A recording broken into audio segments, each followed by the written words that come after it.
Hello everyone, I have Bala Ramesh with me from Chennai, and he will today share his experiences of applying to different universities, in particular the universities across UK. So, hello Bala, how are you? Hi, sir. I'm doing well. How are you, sir? Wonderful, wonderful. So, please introduce yourself to our viewers.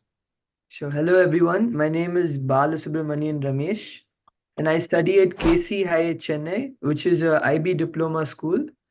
And I'm currently in my second year of the IB diploma, which is to happen in May 2024. Okay, Bala, so you've applied to universities through UCAS portal. UCAS allows you to apply to 5 universities. So Correct. can you mention which all universities did you apply to and where all did you get selected? Sure. So I applied to University of Westminster, Lancaster University, University of Birmingham, University of City University London, and University of Leicester. And I got into all five. Wonderful. So 5 universities applied and you got offer from all of these. So Correct. that's a wonderful achievement, Bala. So what do you think might have played a role in you getting selected in all these universities? How did you prepare yourself to get selected in the universities that you applied to? Sure. So the first thing I did was go to each college website and I searched for the predicted grade requirement for each college, which was the first step I took. Because in UK, each college has their own requirement for each syllabus. So let's say for A levels, they have like an AAB or a ABB. For the IB, it would be like a 32,665 in the higher levels. So each UK college has these specific requirements, subject requirements. So the first step I did was check these requirements to see where I stand in comparison. And then obviously we have the personal statement, which is 4,000 characters. And in the UCAS portal, you don't have space to add any other activities like you do in the Common App.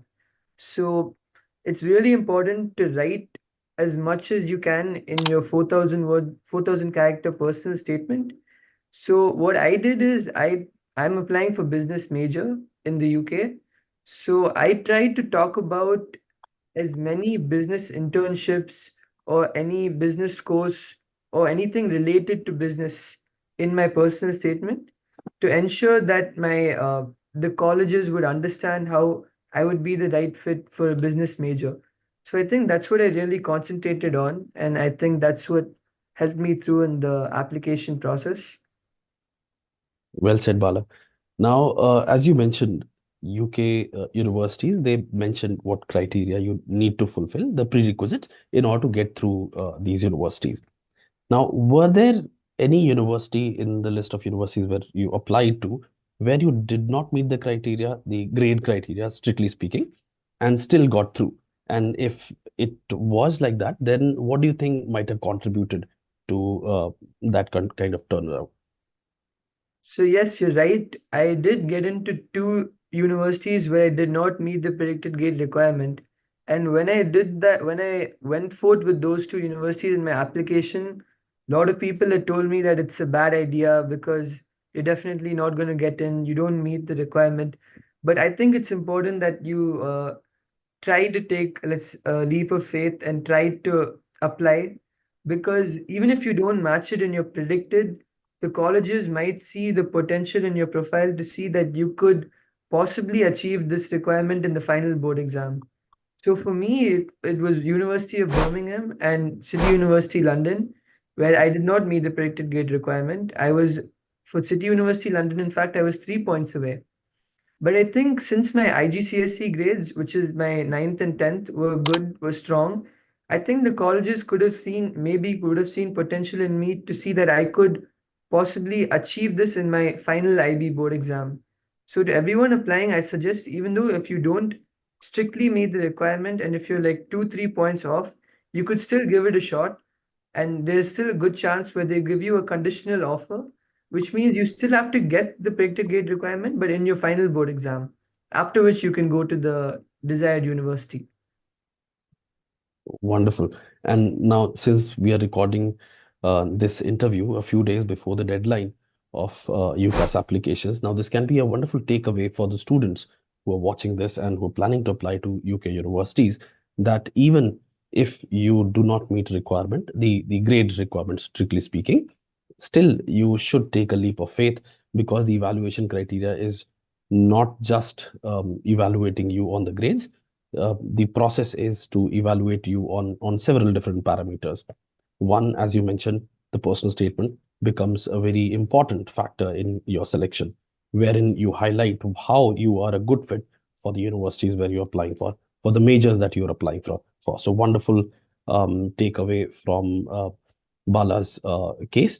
So okay, and Bala, so when did you begin this process of preparing yourself for the undergrad courses to UK, or to different destinations? So when did you decide that you're going to apply to foreign universities, and how did you build yourself in this journey? So yes, I think I started the application process. I mean, my decision I took was in the beginning of 11th that I wanted to apply to US and UK. So since then, I made sure that I had a lot of, since I was very keen that I was going to do the business major, I was made sure that any activities or internships I took part in was related to business, so that it could also not just enhance my knowledge but also help my profile. And I felt those were the important steps I took in the past 2 years, which was helpful for me to write these essays and personal statements. And one more point, sir. Since I know there's only 4 days for the UK application, to all those who haven't applied, it doesn't take much time, honestly, compared to Common App or I think Indian universities. The UK is possibly the shortest and easiest application process. You just have to fill the details and give one essay, which is not even based on a topic, but just based on you. So I think since it's just 4,000 characters, maximum 500 words, it's not going to take you more than an hour. And the application process is by far the most easiest. So you can get done with it in, let's say, like 2 to 3 hours max. So this is what I would like suggest to all the students. Yeah, good point there, Bala. So another interesting takeaway from your journey is that it always pays to start early, to start building your profile towards the goal that you have set in mind. So in your case, you started from 11th standard. So you started gradually building yourself, be it extracurricular activities, be it your resume, your personal statement. You started working through all these processes, all these steps, and then eventually it became very easy for you to apply to UK universities, and you got done very quickly because you had done all the groundwork before. Okay, so in this journey, how did Hello Study Global help you in your application process? So Hello Study Global, I think from the process of shortlisting my universities, they had broke down my application requirement for each college and also briefed me about how to do the personal statement for UK. And I think we went through almost multiple drafts to make sure that we had also spoken about me and business in the most I would say natural way possible, not sounding too like artificial. And I think from each and every step to filling the details and then helping me with my IELTS exam, like Hello Study Global also has played a major part in my application for both US and UK. So I would say, yeah, that's. Okay, Bala, any suggestion that you'd like to give to the students? You already mentioned that that believe in yourself. Even if you do not strictly meet the grade criteria, at least take some risk. Have some balanced portfolio, as in when it comes to shortlisting universities. Have some universities that where you definitely meet the criteria, that are kind of within your reach, and then some universities that are slightly above your reach. So curating that list carefully, and then and working on the personal statement. So anything else that you'd like to add to the students who are planning to apply to UK universities? Yeah, as I said, even if you're not keenly looking to go to the UK, it's the fact that the application process is so simple. I would say just you could try it out still. Even though if you're not going to pursue it or go to the UK, I would say still give it a shot because the application process is very simple. So even if you get some offers later on, you could possibly consider the chance of going to UK. So I would say to everyone to apply to the UK and just give it a shot. Like as you said, believe in yourself. Thank you so much for the wonderful insights, Bala. You've also applied to US universities where we are waiting the results. My best wishes that you get very favorable results there also. So thank you once again. Thank you. Thank you so much, Naveen sir.